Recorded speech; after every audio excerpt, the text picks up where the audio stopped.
Hello everyone, welcome to this session of the ECU webinar series, the COVID Conversations. Thank you for joining us today. I'd like to start by firstly respectfully acknowledging the past and present traditional custodians of the land on which we're meeting today, the Noongar elders and people. And I'd also like to acknowledge the traditional custodians of the land from wherever you are joining us today online. As you'll see on your screen, there is a Q&A button down on the right-hand side where you're welcome to submit questions to me, and after I have a bit of a chat for about 20 minutes, I'll be able to go through those questions. So please, as I'm talking, feel free to submit your questions. And there'll be a link made available for the recording at the end of the event as well, if you'd like to provide any feedback. Okay, so let's get started. So today I am talking about sport, which is pretty fun. I get to have a yarn with you guys for probably about 20 minutes or so about the impact that COVID-19 has had on the sport industry. So as of course we're all very well aware that COVID-19 has really rippled through the world's health, education, financial, commercial institutions, and the sport ecosystem has not been immune to this. So sport has been impacted at all levels, so from local community sport up to professional elite sport. So I'm going to be talking to you about a range of different topics. So I'm a lecturer in the School of Business and Law at ECU, and I mainly focus on sport management and marketing. So I'm taking sort of a business perspective and look at how the sport industry has been impacted. So what I want to, the main point that I'll try to get across today is that I feel there's been lots of areas within the sport industry that have had vulnerabilities, or maybe some, areas of financial vulnerability that have become more apparent since COVID-19 has hit. So COVID-19 has sort of ripped away a band-aid and exposed some vulnerabilities of the sport industry. And I'm going to cover three main areas through the discussion. First of all, have a look at the business model of sport, of professional sport, then touch on the impact that COVID-19 has had on individual athletes, and then finish up by bringing it to a more of a local level and looking at community sport and how COVID-19 has impacted on the provision and participation in community sport. Okay, so first of all, in terms of the business model of sport, so at the very basic level, when we're thinking about or breaking down the business model of sport, we're thinking about the main revenue streams. So for professional sport leagues and teams and events throughout the world, the three main revenue streams, first of all, is broadcasting, then sponsorship revenue, and then revenue to do with fans. So that could be match day ticket purchase or membership fees as well. So every sport, every sport will monetize differently. So revenue sharing systems are set up in some leagues. So the NFL in the USA have a revenue sharing system. Actually, if you saw, it was earlier this week, a couple of days ago, Nick Revolt was talking about the AFL potentially adopting a revenue sharing model. I'm not sure Eddie Maguire would be a fan of that, but I'm happy to chat about that a little bit later. But every sport in different contexts around the world will have different revenue sharing ideas, but it really does all come under that same business model of broadcasting, sponsorship and fans. What we're seeing since COVID-19 has hit is that basically the actual product of sport has come to a halt. So what we expect, the ongoing continuous streaming of sport and for us to be entertained, has actually ceased. So it means that the broadcasters, sponsors and us as fans, we're actually not getting any content.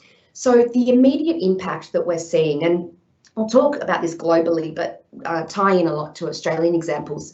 But what we're seeing is that athletes, first of all, have taken a hit to their hip pocket. So in AFL and NRL, which are probably the most publicised sports here in Australia, we've seen the athletes taking a pay cut already. We've also seen support staff expenditure being cut. So the AFL have announced that there'll be about a 40%, minimum 40% cut on their soft salary cap. So the soft salary cap is looking at their football departments. So this means that sport businesses really need to streamline their expenditure and really tighten up their financial belts in terms of how they're going to be spending money. So we're seeing in the short term athletes are having to forgo some of their money. But in the long term, I predict this may be reassessed as well, and we might not see the upward trajectory that we have been seeing for the last couple of years in terms of player payments in Australia. But we'll wait and see what happens there. So it's actually quite interesting, I think, that the sports system in Australia. So we know in the media there's lots of sport clubs, professional sport clubs and teams in Australia that actually operate at a loss. And despite this financial loss that they're usually operating at, they pay players, pay their athletes at quite a significant salary, which is quite a lot above the average Australian salary or income. So in that situation, if this was happening in any other business or any other industry sector, that entity would pretty soon be insolvent. So it's an interesting scenario that has developed in the sports sector where there's a loss of revenue. It's being backed up or supported by the leagues. So teams are losing income, but the leagues are pushing money their way to make sure that they're viable. So these red flags have been raised over the last couple of years about the financial sustainability of the current business models. So although COVID has hit very hard and hit financially for the sports sector, I do feel that there were some of these sort of issues that were simmering below the surface for a couple of years now. When we look at broadcasting, so we'll look at these different areas of the business model. So first of all, looking at broadcasting, and really global sport now is beholden to media conglomerates. There's no question about that, there's over the past about 2 decades, there's sort of this menage a trois between broadcasters, sponsorship organisations and sport organisations. And what we've seen is that the trajectory of broadcasting revenue has increased exponentially over the last few years. So power has really shifted towards those media conglomerates, the sports broadcasters. When you have a look at the collective bargaining power of different sport leagues around the world, it's quite significant how much they're demanding for their broadcast fees. So the current NBA TV deal is estimated to be worth approximately $24 billion over a 9-year period. The English Premier League is one of the highest grossing sports in the world, and their current broadcast deal comes in at about $12 billion for 3 years. And as I'm sure all you Australians are very well aware, we had the biggest broadcast deal in Australia signed a couple of years ago with the AFL that came in at $2.5 billion. So it's a significant amount of expenditure for broadcasters. And I guess the question comes across that now that us as consumers, that we're shifting more online and we're continually cord cutting and streaming and watching things through digital platforms, is whether or not traditional broadcasting is actually going to generate enough income to cover those costs of the sport broadcast fees. And this is an issue that I think has been put on the agenda recently for the last couple of years, but it's something that I think COVID has really shone a light on to say sport, professional sport, has been very dependent on a couple of areas of revenue streams, mainly broadcasting and sponsorship that I've mentioned. So for the sustainability of professional sport into the future and thinking about Australia market in particular, it's really important that sport organisations and teams and clubs, entities, start thinking about how they can diversify their revenue stream. And this could be to do with tech platforms, digital platforms, but making sure there's not that sole reliance on the broadcasting fees, because when something like COVID hits and broadcasting fees, the broadcasting revenue plummets because there's no product being delivered, it can actually leave the sport in a little bit of financial strife. There's what we're seeing in the last few years is that the broadcasters continue to pay for sport, but the actual income that they're getting from sport broadcast is actually decreasing. So about 18 months ago in Australia, there was the Channel 7 and 9 backwards and forwards, I guess you would say, negotiations around who was going to take control of the cricket and the tennis, and they swapped. So now Channel 9 has the tennis and Channel 7 has the cricket.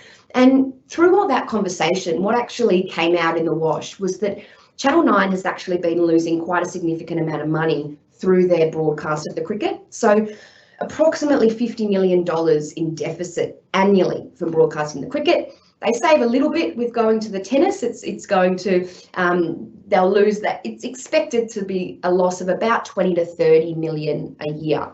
So broadcasters are losing on this. So to me, we kind of were, before COVID, we were already reaching this tipping point where something had to happen. It couldn't financially continue on like this. And then COVID hit, and it sort of really brought this to the forefront of attention, and for sports to really try to think about how they can diversify their income stream, because traditional media is on the slide down.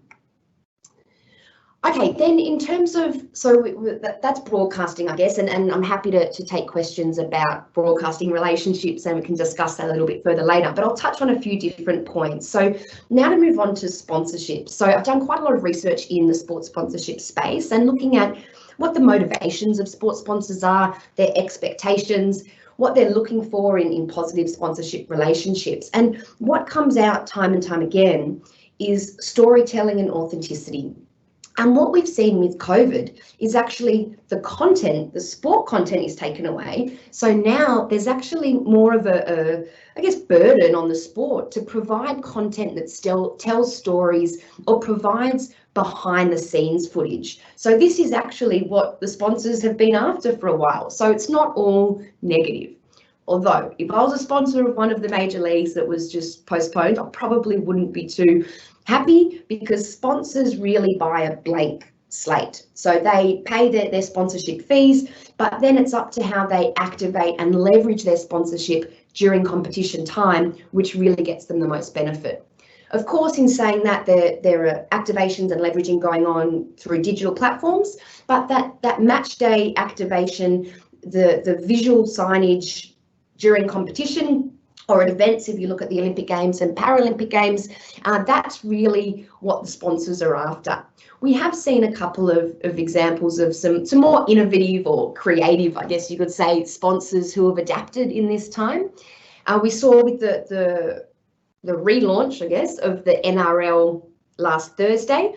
So the Parramatta Eels completely smashing the Broncos. Apologies if you're a Broncos fan for bringing that up. But one of the major sponsors, the major partners of the Broncos is Kia Motors. And this is the first year they've signed on as the major sponsor, and they're blazoned across the front of the jerseys. But obviously they're disappointed that there's been this suspension, but they actually came up with quite a smart idea, I thought, for the Thursday night's game. So they spoke to a local drive-in cinema, and they actually organised for members of the Broncos to put in for this ballot, this competition, to win a position. I think it was overall 200 cars were allowed through into this old school drive-in cinema, and the fans got to watch the game on a big screen from their cars, and then other suppliers related to the club, McDonald's, Coke and some ice cream brand, were bringing around food and beverage as well. So this provided sort of a really unique experience for members of the Broncos.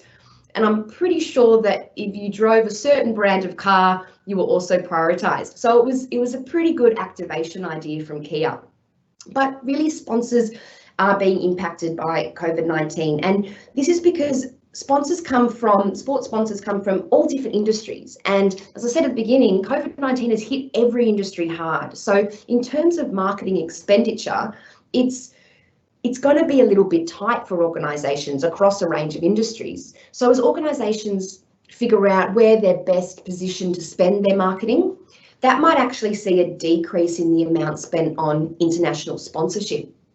Although I feel that the sports sponsorship industry is in quite a strong position that it will bounce back. So there might be a short-term drop in the amount that's spent on activation of sponsorship, but I feel this will only be short-term. Okay, now let's have a little chat about athletes. So obviously the postponement, the suspension of games, the postponement of the Olympics and Paralympics, the cancellation of lots of events as well, is having really widespread and quite serious implications for athletes. So from things like, not being able to access training facilities, not being able to compete at that high intensity of competition level sport, is obviously going to have physical impact on athletes. And so this will depend on the sport. So it also will depend on the athlete, of course. Some athletes that have had injuries are actually enjoying a little bit of time off. But for sports, say say if you look at tennis. So for tennis players, if you're a player that's trying to break into the top 100 or top 50 of the world, having a 9-month or 12-month suspension from your competition might actually hinder your long-term progress of your career. There's also the consideration of return to sport. So the last couple of weeks, I think it's a 2-week period, the Bundesliga in Germany has returned. And I'm not a sport scientist by any means, but from what's been reported, there's been a 3-fold increase in injuries during the games that have gone back. So that's another consideration, is about how we're best preparing our athletes for return to play. The biggest hit, though, for professional athletes during COVID-19 is definitely financial. So thinking about their loss of, say, prize money from events or their match day payments that they would receive, obviously they're directly hit. But then thinking more long term, so whether contracts are going to be renegotiated at the same level that they currently are, or they'll be taken down a bit. So we know that sports, and if we look in Australia, the NRL have already announced that they're going to cut their head office expenditure by 50 million a year. So that's good on the business side, but I would say that's going to flow on to players' salaries too in the long term. We know that this year they've already taken a cut. So salaries might be impacted, but one of the other major areas, and this is, I think, particularly pertinent for Olympians and Paralympians, is the loss of commercial opportunity, or that potential to lock in sponsorship revenue. So if you think of an Olympian or Paralympian who's in, like a second-tier sport that doesn't get much media coverage generally throughout a 4-year period, and then every 4 years they get some media spotlight on them because of the Olympic Games. That's those athletes' opportunity to not only get our attention as consumers, but to get attention from the media, and then also importantly to get attention from potential sponsor organisations. So having the games postponed could impact on it's obviously postponed till next year, it could impact on their performance, which then could have longer term impact on their ability to generate that commercial revenue. And if you think most Olympians, if they perform well, they'll go to the Olympics, perform well, probably appear on an Uncle Toby's ad or something like that, that maybe those opportunities of commercial investment might be hindered for their ongoing career. And of course, all these implications for elite athletes are going to translate into psychological impacts as well. So there's been a lot in the media about the mental health of athletes, because basically their very structured lifestyle, their training regime, their connection with their coaches and other athletes has come to a halt. So that's one thing that needs to be considered is the mental health and well-being of athletes. Okay, let's move from professional sport to the more community level. So community sport, it's integral to the fabric of Australian society. And when we're thinking about community level sport, of course, for individuals, there's the benefits of physical health, mental and psychological health, but also the social value. And this is looking at more of that broader community value that sport brings. So thinking about social cohesion, sense of belonging, and the social capital that's generated from sport clubs is really important for a broader community. And this can be felt even more so in communities, for example, in rural Australia and in regional areas, where for some areas or some towns, the sport club is really the linchpin or the heartbeat of the town. So during COVID, as all sport clubs have been closed down, this can actually have quite wide ramifications for the community generally, not just in terms of physical fitness. But I actually see this as an opportunity. So for the last few years, let's say 10 years or so, we've seen in Australia a steady decline in the number of registered members of formalised sport clubs. So organised sport clubs, their membership numbers have been going down. So obviously people's lifestyle has been changing. So in Australia, there's been, and around the world, people are looking for more flexible options of sport participation and not wanting to commit to the season or the sport club where you have to commit to a certain amount of training at a certain time of week, for example. So we've already seen a decline coming. So then COVID hit, and all of a sudden sport clubs are hit not only with a decline in membership, but now hit pretty hard financially. So they straight away have lost membership fees.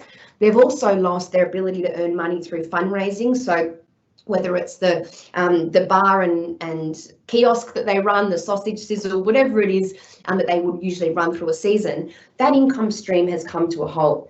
But their expenditure hasn't necessarily stopped. So things like ground maintenance and insurance, those sort of costs are ongoing. It was recently reported in the media in Victoria that it's estimated that about 40% of Victorian community sport clubs will actually struggle to reopen once the restrictions are lifted. So for sport clubs, I think it's time to rethink, to reposition themselves. They were already having drop in number of registered members. So why not look to diversify? Why not look to innovate and change the traditional delivery of community sport? So we know that community sport, you know, it hasn't been quite a welcoming environment for, or as a welcoming environment for people from marginalised communities. So say refugees and new migrants or people with disabilities. So maybe this time of COVID really can shed a light on how we can better deliver sport for the community to better meet the needs of the changing lifestyles of Australians, but also for minority groups and to help more people become more active in Australia. So I guess that sort of wraps up the main topic areas that I wanted to touch on. I wanted to be quite broad in what I mentioned so that then you guys can ask questions and we can keep this conversation going and really let you guys direct what you're most interested in. I could talk about sport for days, but I guess the main thing to take out of this and what I've been seeing over the past couple of months is that sports, whether they're local sport clubs or elite professional sports, need to be finding new innovative ways to engage with either spectators, consumers, fans, or innovative ways to deliver products to participants. So that's the main takeaway. And I think it does look positive. So sport fans, we know, are fiercely loyal. There was actually there's some American sports psychologists who do a lot of things in sport marketing and consumer behavior. They actually did a study and they looked at highly affiliated sport fans, and they found that 47% of highly affiliated sport fans would consider donating an organ if they were guaranteed that their team would win a championship. So that's sort of indicative of the passion, I guess, and the loyalty that sport evokes.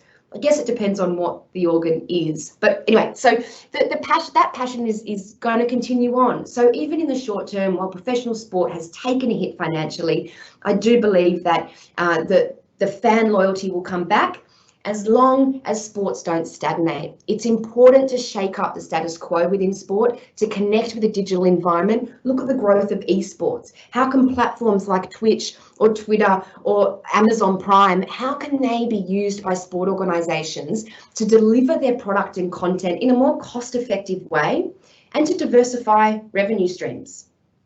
Okay, guys, so that wraps up my part. And now I'm going to have a look through some of the questions that you guys have been sending. Okay, let me open up this panel.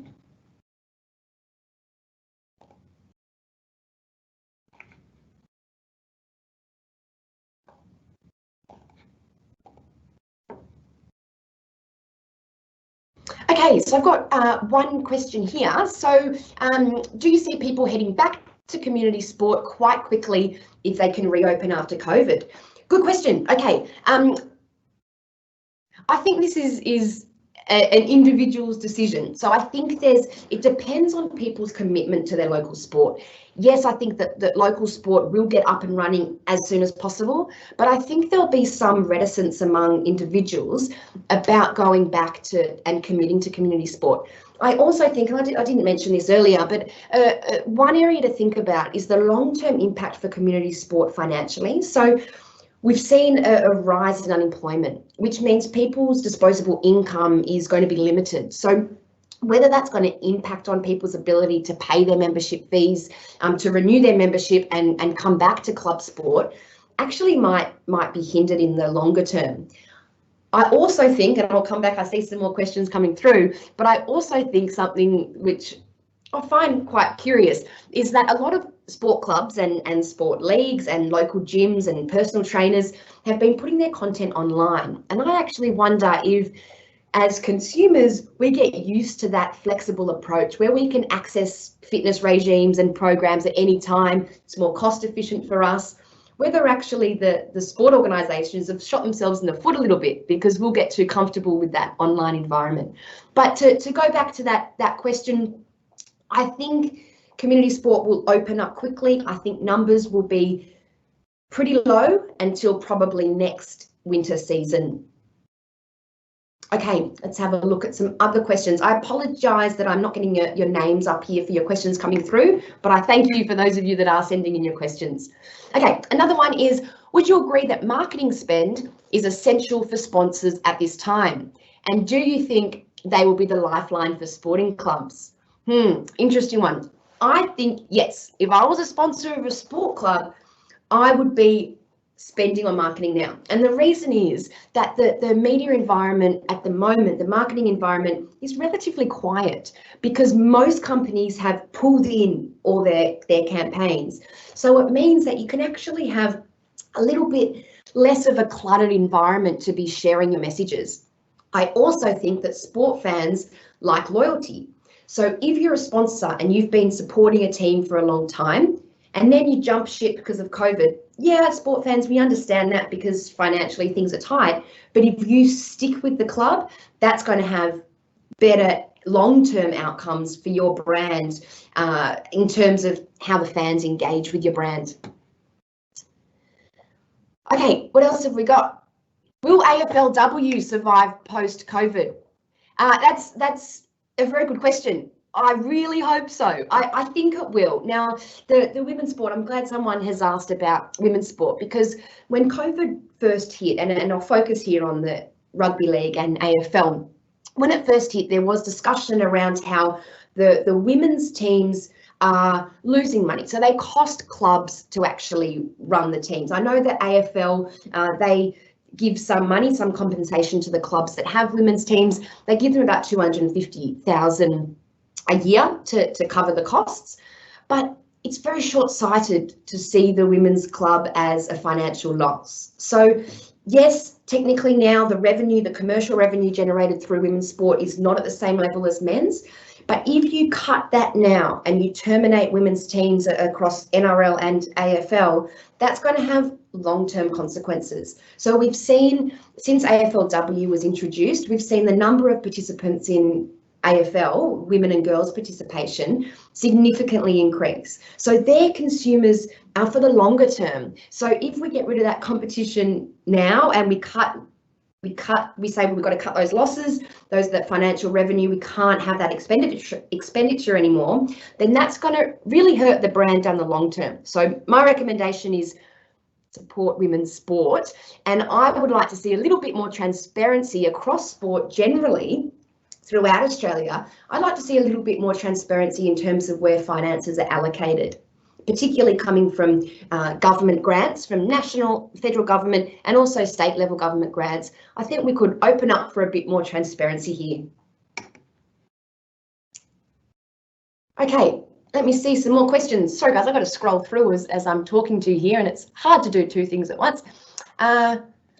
Okay, the next question is, where do you see opportunities for traditional sport and esport to collaborate? Oh, that's a good one. So esport, I must admit that I'm not a gamer, but I have been keeping quite a lot of interest in, particularly in terms of the sponsorship of esport. It's absolutely phenomenal how many people view esport content.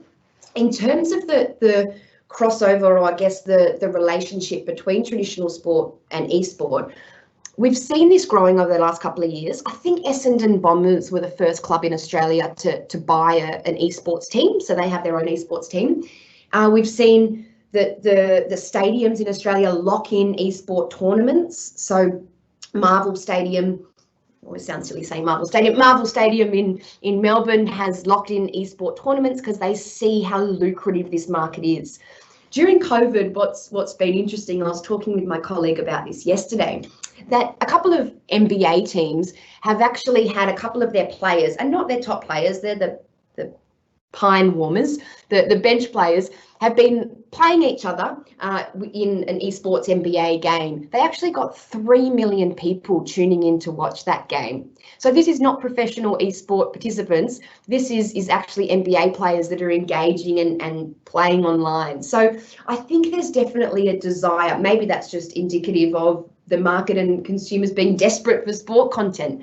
But looking forward, there's definitely a connection here that those more savvy sport clubs will be tying in with esports and seeing how they can be leveraging their brands with the esport market, because the esport market opens up new potential for sports. So it's accessing a segment of the consumer market which traditionally has been a little bit reticent to advertising information and messages being pushed at them, so younger generations usually.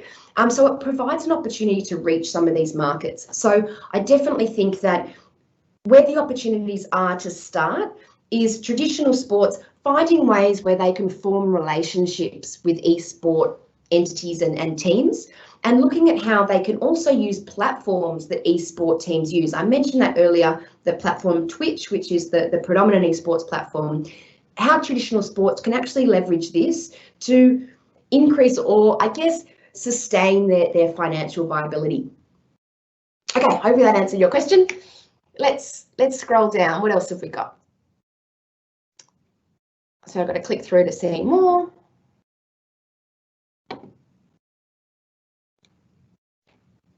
Okay, I've got one question here that says, can you provide an example of ways that local or community sport can be more innovative to reposition themselves post-COVID?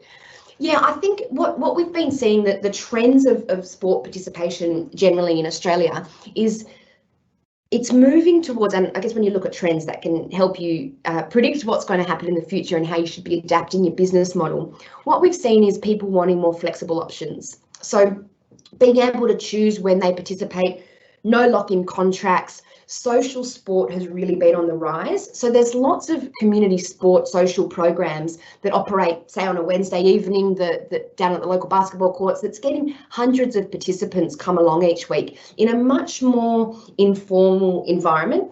And so I think sport clubs need to look at that, and they need to look at what can they offer to expand their service delivery to meet the demands and the needs of the consumer market, or the participant base. And if it is about, providing more options for flexible participation for social sport, I think that's something that sports can do straight away.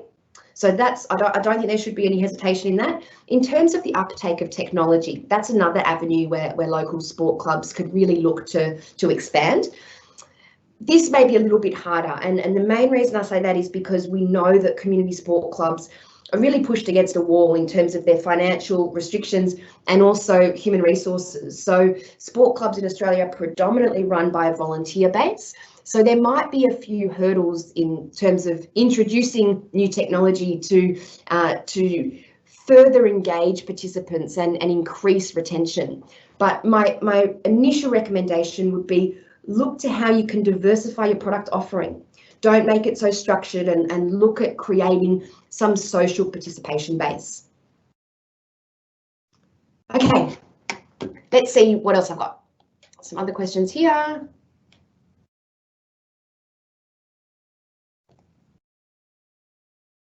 Okay, so this question is, how do you see clubs becoming more inclusive for people from diverse communities post-COVID? And double-barreled. And then the next one is, what do you believe individuals, clubs, communities can do to be more inclusive? Really good question. And I've been doing quite a lot of research in the space of diversity within sport and inclusion within sport, and looking at what currently clubs are doing or not doing, as the case may be. Post-COVID, I think and as I said a little while ago, that I think this is an opportunity for clubs to really reposition themselves and think about how they can open up their services, their facilities, increase their connection with other organisations. So form partnerships with whether it's Blind Sports WA or Deaf Sports Victoria, for example. How can you form relationships with these other organisations, partnerships, and look at how you can change your offering to allow people with a whole range of different disabilities to access your sport. So that's one thing about inclusivity is partnerships. Sport organisations don't need to be going alone, and particularly local clubs. There are support services around and lots of resources provided by state sport associations and state government, whatever the sport department in your state is. There are a lot of resources that are available in terms of opening up and being a more inclusive environment. So that is possible. In terms of how I think relating directly to post-COVID, I'm not sure how people are going to react. It's strange. Like, you go to Bunnings now and people are standing shoulder to shoulder and don't really care about social distancing. But then in other situations, people are very much wanting to stay apart and not wanting to have that very close interaction yet. So I think each individual community will respond differently. And I guess it depends on what the sport is, what the context of the sport is, to how well they adapt post-COVID. There will be, I should also flag, that the financial implications for clubs will continue. So things around hygiene and making sure all equipment is regularly cleaned, and even restrictions on how many people can train at certain times, they're still in place now, and I imagine those hygiene requirements are going to be ongoing for quite a while. That actually costs quite a bit of money. So I think sport clubs are going to struggle a little bit with reopening. As I said, a pretty high percentage, 40% in Victoria are predicted to struggle to reopen, and that's something that needs to be looked at. But I think in terms of, I guess the question is looking at two different areas. So in terms of the inclusivity, I think it's time for sport clubs to be reaching out and providing a more accessible option for people from all minority groups. And I think this is a time where the community has come together. I guess a little bit of the silver lining with COVID is we have seen community cohesion and that social capital being developed within our communities. So I'd jump on that and see how you can expand and provide more options.